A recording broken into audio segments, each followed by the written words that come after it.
नमस्कार विद्यार्थियों, पुनः एक बार आपका स्वागत है। और आपके सामने जो है वह है चौहान वंश जो है वह लिखा हुआ है। चौहान वंश के जो है क्रम में सबसे पहले हम देख रहे हैं वासुदेव चौहान, उसके बाद में एरो लग रहा है पृथ्वीराज फर्स्ट के, फिर एरो लग रहा है अजयराज के, फिर एरो लग रहा है अंडोराज के। यहाँ से एरो आगे बढ़ रहा है पृथ्वीराज विग्रहराज चतुर्थ की ओर, और इधर से अपरांग के, इसके पश्चात पृथ्वीराज सेकंड और इधर जो है सोमेश्वर, और इसके पश्चात जो है पृथ्वीराज थर्ड। आज वासुदेव चौहान से देखते हैं कि एक एरो जो है वो अजयपाल की ओर लग रहा है, यहाँ से विग्रहराज सेकंड की ओर, और उसके पश्चात विग्रहराज थर्ड की ओर। विद्यार्थियों, आप लोगों को कंफ्यूजन नहीं हो इसके लिए मैंने समय भी साथ साथ में लिख दिए हैं। जो समय आपके जो बुक्स में दिए हुए हैं उसके अकॉर्डिंग अगर जो है इसमें मैच नहीं करते हैं तो आपको वो समय वही याद करने हैं जो आपके शर्मा एंड व्यास की बुक्स में लिखे हुए हैं, ठीक है। तो ये जो मैंने डेट्स लिखी है ये स्टैंडर्ड डेट है जो कि कंपटीशन लेवल पे गाइड्स में और जो कंपटीशन लेवल की बुक्स हैं उनमें पढ़ी जाती हैं, उस के अकॉर्डिंग जो ये डेट्स लिखी है। अगर आपको इतना जो है वो कभी जो है वो कॉन्ट्राडिक्शन तो नहीं होता है, लेकिन अगर आप जो है इसमें डेट्स जो है वो शर्मा एंड व्यास की से अगर कंपेयर करते हैं और उसमें भिन्नता आती है तो आप शर्मा एंड व्यास की डेट्स पढ़ें, ठीक है। क्योंकि आपको फिलहाल जो है वो फिलहाल आपको जो है वो यूनिवर्सिटी के एग्जामिनेशन में जो है अपीयर होना है, और उस एग्जामिनेशन के अकॉर्डिंग जो है वो आपको तथ्य पढ़ने हैं। क्योंकि शर्मा एंड व्यास की जो बुक है वो यूनिवर्सिटी ने जो है अप्रोप्रिएट बुक्स के रूप में बच्चों को पढ़ने के लिए लगा रखी है, तो आपको वो बुक जो है पढ़नी है और उसके डेट्स जो है वो याद करने हैं। विद्यार्थियों, आपके सामने जो लिखा हुआ है और उसमें हमने चौहान वंश के एरो लगाकर लिखा हुआ है कि पंडित गौरी शंकर हीराचंद औजा जो है वो चौहानों को सूर्यवंशी कह रहे हैं। और इसमें जो है अगर बात करते हैं तो दूसरा एरो जिसमें दशरथ शर्मा लिख रहे हैं चौहानों के लिए कि वे तो ब्राह्मण वंश से उत्पन्न हुए हैं। अब विद्यार्थियों, अगर चौहान वंश की स्थापना की बात करते हैं, चौहान वंश की स्थापना की बात करते हैं तो वासुदेव चौहान के द्वारा इस वंश की स्थापना की गई है। तो हम इसे जो है वो आदि पुरुष कह सकते हैं, कोई दिक्कत नहीं। आदि पुरुष वह व्यक्ति होता है जो सबसे पहले उस चीज की शुरुआत करता है। तो आदि पुरुष के रूप में हम जो है वह नाम लिख सकते हैं वासुदेव चौहान का। बिजोलिया शिलालेख के अनुसार सपाद वंश के चौहान वंश का जो है संस्थापक वासुदेव चौहान है। अब यहाँ पर लिखते हैं बिजोलिया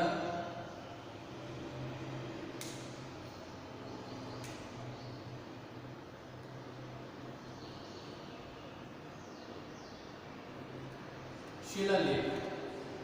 विद्यार्थियों, अगर आपने पुराने वीडियो देखे हैं तो उस वीडियो के अंदर बिजोलिया शिलालेख की चर्चा मैंने पहले ही कर दी है, जो 1170 ईस्वी का है, 1170 ईस्वी का, और लिखा है गुणभद्र ने।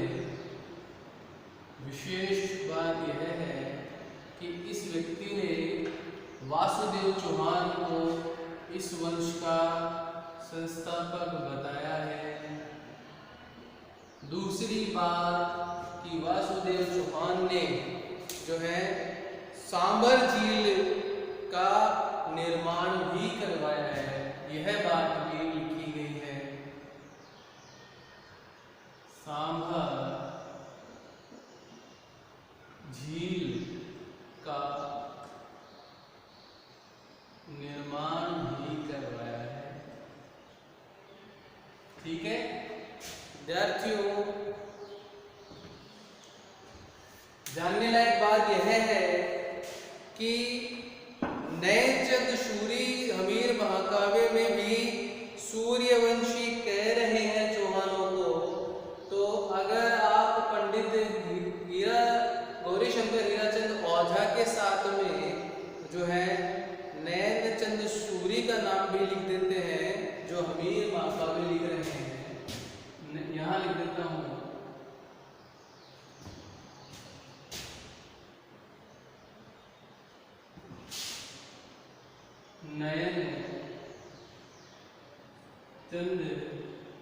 सूरी, इसके प्लस कर देता हूं ताकि आप समझ जाएंगे कि दोनों ही काव्य कह रहे हैं और ये भी सूर्यवंशी कह रहे हैं। नैनचंद सूरी की बहुत ही फेमस पुस्तक है हमीर महाकाव्य, ठीक है।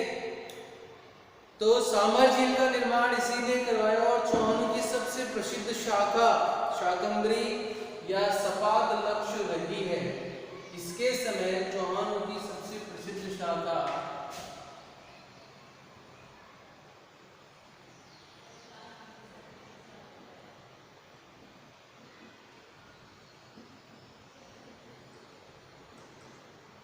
शाकंभरी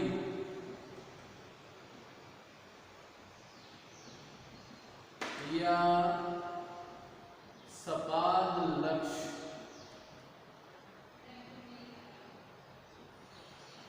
रही है। प्रारंभिक चौहान कन्नौज के गुर्जर प्रतिहारों के सामंत कहे गए हैं और 10वीं शताब्दी में सिद्धराज ने साम्राज्य विस्तार कर महाराजा धीराज की उपाधि धारण की। सिद्धराज के पश्चात जो है विग्रहराज द्वितीय, विग्रहराज तृतीय और पृथ्वीराज फर्स्ट राजा हो गए। पृथ्वीराज फर्स्ट यानी कि वासुदेव चौहान से लेकर और पृथ्वीराज फर्स्ट तक के जो राजा हैं, वासुदेव चौहान से लेकर और पृथ्वीराज फर्स्ट तक के जो राजा हैं ये महाराज कहला रहे हैं।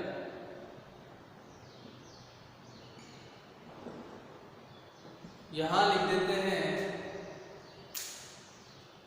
महाराज जो है, या एक बिंदु करके आप लिख लीजिए कि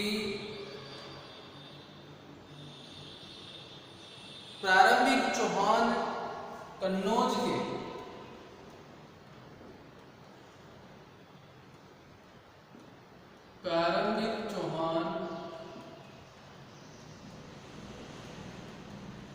कन्नौज के गुर्जर प्रतिहार के सामंत के रूप में रहे हैं। ठीक है, शब्द देखिएगा, सामंत के रूप में रहे हैं। और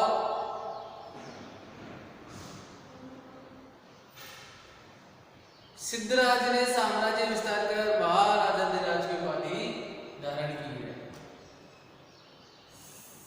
सिद्धराज ने महाराजा धीराज की उपाधि धारण की। ठीक है, सिद्धराज के पश्चात जो है विग्रहराज द्वितीय, विग्रहराज तृतीय, विग्रहराज द्वितीय, विग्रहराज तृतीय और पृथ्वीराज राजा हुए हैं। तो इतिहास विद्यार्थियों, अगर आप महाराज के लिए देखेंगे तो इन्होंने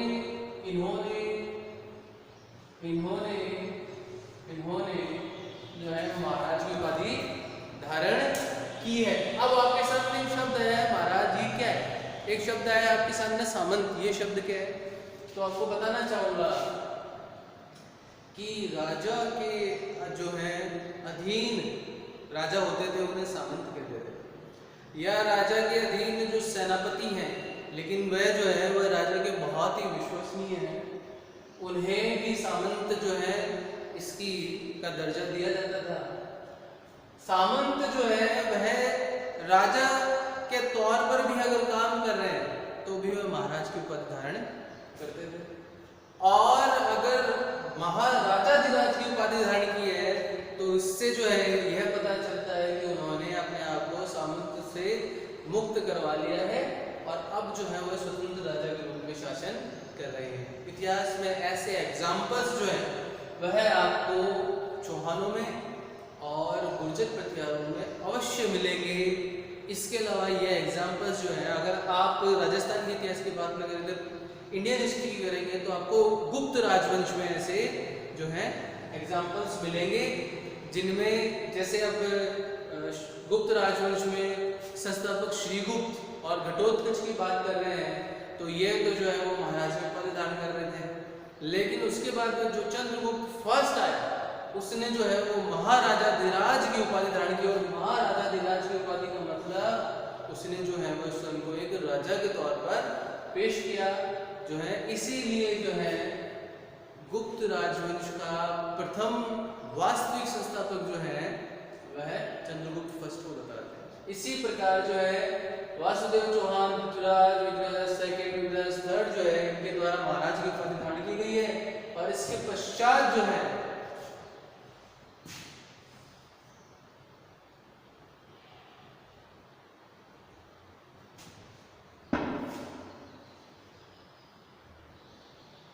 सिद्धराज के पश्चात ये हुए हैं।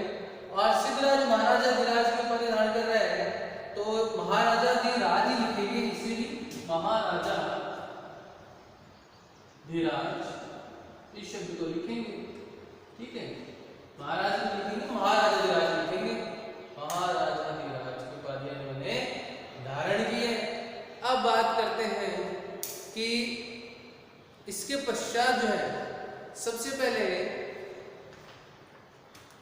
संस्थापक वासुदेव चौहान हुए, उसके पश्चात जो है पृथ्वीराज फर्स्ट हुए, और इसके पश्चात अब विद्यार्थियों आपके सामने एक नाम आया है अजयपाल और एक नाम आया है अजयराज।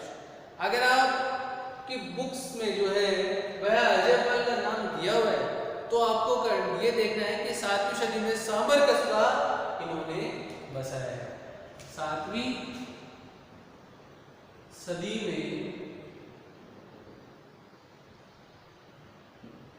सांभर कस्बा इन्होंने बसाया।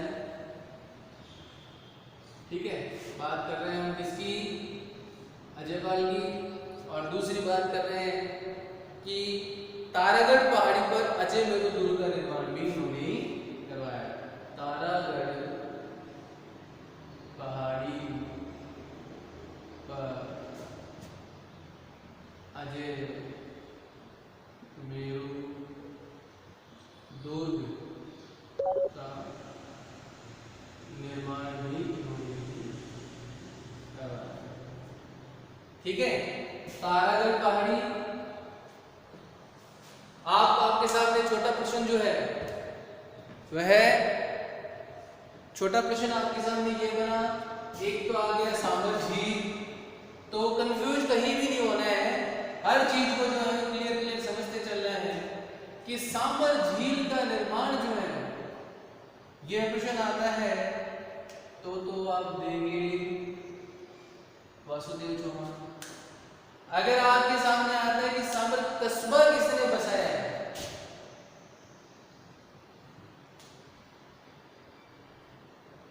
तब आप नाम लेंगे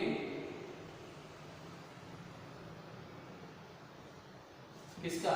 जयपाल का, जो 7वीं सदी में सांबर कस्बा बसा रहे हैं और तारागढ़ पहाड़ी पर अजय मेरु दुर्ग का निर्माण करवा रहे हैं। तारागढ़ पहाड़ी कहाँ? अजमेर में। ठीक है, अजय मेरु दुर्ग कहाँ? अजमेर में। अजय मेरु दुर्ग कहाँ?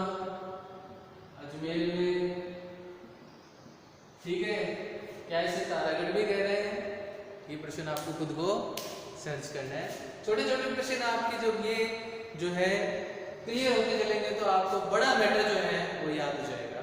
और विद्यार्थियों, इसमें कोई ज़्यादा एफर्ट करने की जरूरत नहीं होती है, थोड़े थोड़े जो है वह आप जो है बुक्स से पढ़ सकते हैं, और साथ साथ में अगर आपको कहीं कॉम्प्लिकेशन लगती है तो आप नेट का भी सहारा ले सकते हैं, गूगल का भी सहारा ले सकते हैं। बाकी कोशिश मेरी यही रहती है कि आपको छोटी से छोटी जो चीज़ है जो कहीं आपके जो ब्रेन में कॉन्फ्लिक्ट पैदा कर सकती है उसको मैं क्लियर करता हुआ चलो। ठीक है, तो अजय पाल के बाद में आगे बढ़ते हैं और आपके सामने एक लिखा हुआ है अजय राज के लिए लिखेंगे कि अजमेर को राजधानी बनाया और 1113 में वर्तमान अजमेर की स्थापना की है। यहाँ पर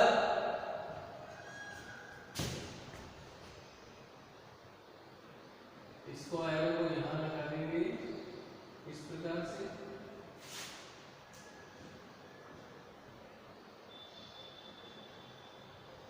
और इसको यहाँ लिखेंगे कि 1113 ईस्वी में अजमेर को बसाया और इसे राजधानी बनाया। विद्यार्थियों, अगर अजय राज के लिए लिखते हैं तो अजय में की स्थापना दुर्ग का निर्माण यह कर रहे हैं और उसको राजधानी के रूप में स्थापित कौन कर रहा है? अजय राज। और इसके पश्चात जो है आपके सामने लिखा हुआ है विग्रहराज सेकंड, और विग्रहराज सेकंड के लिए लिखेंगे पृथ्वीराज स्वतंत्र होकर सत्ता स्थापित की है। तो महाराजाधिराज की उपाधि धारण कर रहे हैं। ठीक है, कौन कौन? ये जो आपके सामने लिखे हुए हैं। ठीक है, तो इसीलिए यहाँ पर आप यह भी लिख सकते हैं विग्रहराज सेकंड के लिए कि एक तो सर्वाधिक प्रतापी शासक है और पृथ्वीराज ने स्वतंत्र सत्ता स्थापित की है। ठीक है, प्रतिहारों से अलग स्वतंत्र सत्ता स्थापित की।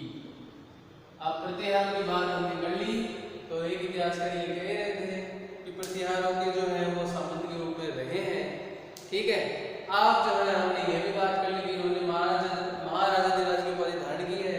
तो महाराजाधिराज की उपाधि धारण की तो जाहिर है कि ये स्वतंत्र शासक भी रहे हैं।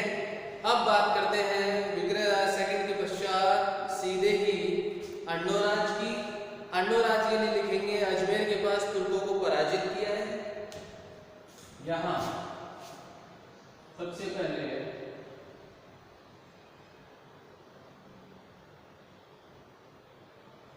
अजमेर के पास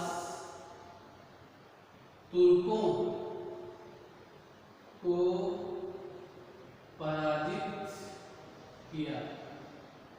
अब आपके सामने एक क्वेश्चन आएगा। सबसे पहले तो ये देखिए कि अजमेर को जब बसा चुके हैं तो अजमेर जो है उसको अण्णोराज जो है वो राजधानी के रूप में रखे हुए हैं और तुर्कों को पराजित कर रहे हैं। ठीक है, तो आप ये देखेंगे नया शब्द आपके सामने है तुर्क। ये क्या है? तो अगर आपने जो है मध्यकालीन इतिहास की शुरुआत कहीं से पढ़ी है या जो है सुनी है तो आप देखेंगे कि मध्यकालीन इतिहास की शुरुआत जो है हम करते हैं अरब आक्रमण से। और अरब आक्रमण जिसमें मोहम्मद बिन कासिम जो है वह तृतीय अभियान के तहत सफल हो रहा है। लगभग समय जो है वह है 712 से 715 ईस्वी, यानी कि 8वीं शताब्दी में अरब आक्रमणकारी भारत के अंदर स्थापित हो रहे हैं तृतीय अभियान के तहत और भारत से यहाँ पर खूब पैसा लूट कर लेकर जा रहे हैं। ठीक है, पहली बात। दूसरी बात, अरब आक्रमणकारी के पश्चात मध्यकालीन भारत के अंदर तुर्की आक्रमण को पढ़ते हैं और तुर्की आक्रमण में पहला तुर्की आक्रमण जो है वह कर रहा है महमूद गजनवी। लगभग 1000 ईस्वी, कहीं कहीं ये डेट 1001 भी मिलती है। 1000 ईस्वी 1001 ईस्वी से जो है समय है 1030 ईस्वी के मध्य। ठीक है, 17 बार भारत पर आक्रमण करके और भारत को लूट रहा है और उसमें जो है इसमें ये आपको इसी साल के सिलेबस में पढ़ाएंगे और जब बताएंगे 17 आक्रमणों में कौन कौन से प्रमुख हैं, उन प्रमुख आक्रमणों में पहला, द्वितीय, ठीक है, यानी पंजाब के राजा जयपाल के साथ में, गुर्जर प्रतिहारों के साथ में, गोगा जी के साथ में संघर्ष, और सोमनाथ का संघर्ष, और जाटोर खोखरों के साथ में संघर्ष, ये इसके जो है 5 करीबन आक्रमण हैं वो आपको पढ़ने हैं बहुत ही महत्वपूर्ण रूप में। और विद्यार्थियों ये जो है वो भारत के अंदर प्रथम तुर्क आक्रमणकारी है और इसके पश्चात जो है लगभग 1175 तक जो है वह इनके फॉलोवर्स अनुयायी जो उत्तराधिकारी कर रहे हैं शासन, और इसके पश्चात जो है 1175 में गजनवी गौरी, मोहम्मद गौरी जो है वह दूसरा आक्रमणकारी भारत में स्थापित हो रहा है। तो सबसे पहले तो इस समय जब बात कर रहे हैं आक्रमणों की, तो तुर्क प्रदेश से आने वाले हैं तुर्की, और तुर्की आक्रमण जो है वह भी इसके द्वारा, किसके, अंडोराज के द्वारा जो है इन तुर्कों का सामना किया जा रहा है और इन्हें पराजित किया जा रहा है। अब इसमें रीजन ये है कि उत्तर भारत के अंदर जो है ये अजमेर भी एक प्रमुख स्थान रहा है और राजस्थान का तो ये हृदय कहलाता ही है। तो इस सत्ता, इसमें जो है ये सत्ता जो है वह विस्तार के चलते जो है इसका तुर्कों के साथ में संघर्ष हुआ है। गजनी के शासक अमीर खुसरो शाह को इसने पराजित किया है।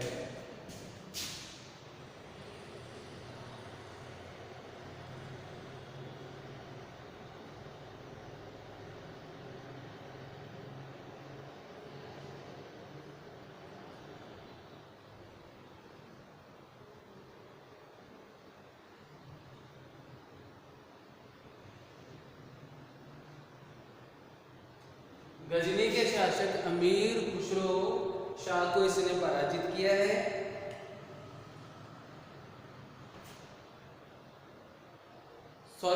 तुर्कों को पराजित किया। मालवा नरेश नरवर्मन को पराजित किया है।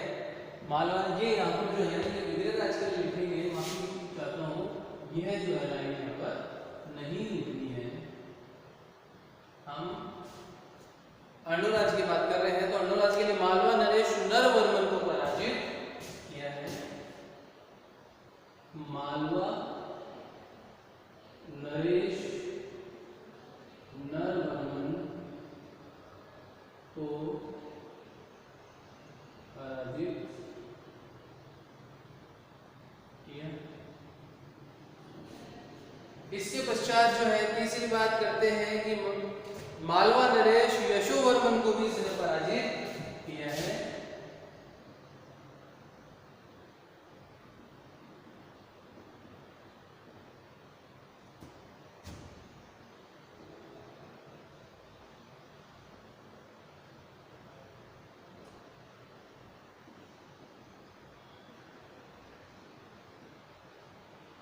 विद्यार्थियों, मालवा यानी एमपी वाला एरिया, और एमपी वाले एरिया के अंदर जो है वह पहले नरवर्मन को और फिर यशोवर्मन को पराजित कर रहा है। जानकारी मिल रही है मेरुतुंग के प्रबंध चिंतामणि से। ये जानकारी जो है ये मिल रही है प्रबंध चिंतामणि से, जो कि मेरुतुंग की लिखी हुई है। किसकी लिखी हुई है? मेरुतुंग की। अगर कहीं आपको कॉम्पिटिशन एग्जाम में पूछ ले तो ध्यान में रखना है। और पुष्कर में वरा मंदिर का निर्माण भी इसी ने करवाया है। अगर आप अन्नराज की बात करते हैं तो इसमें दो जानकारी और लिख सकते हैं। तो पुष्कर में वराह मंदिर का निर्माण करवाया। और एक जानकारी इसमें और दे सकते हैं आप, यही कि अजमेर में अन्ना सागर झील की नींव बनवाई गई है।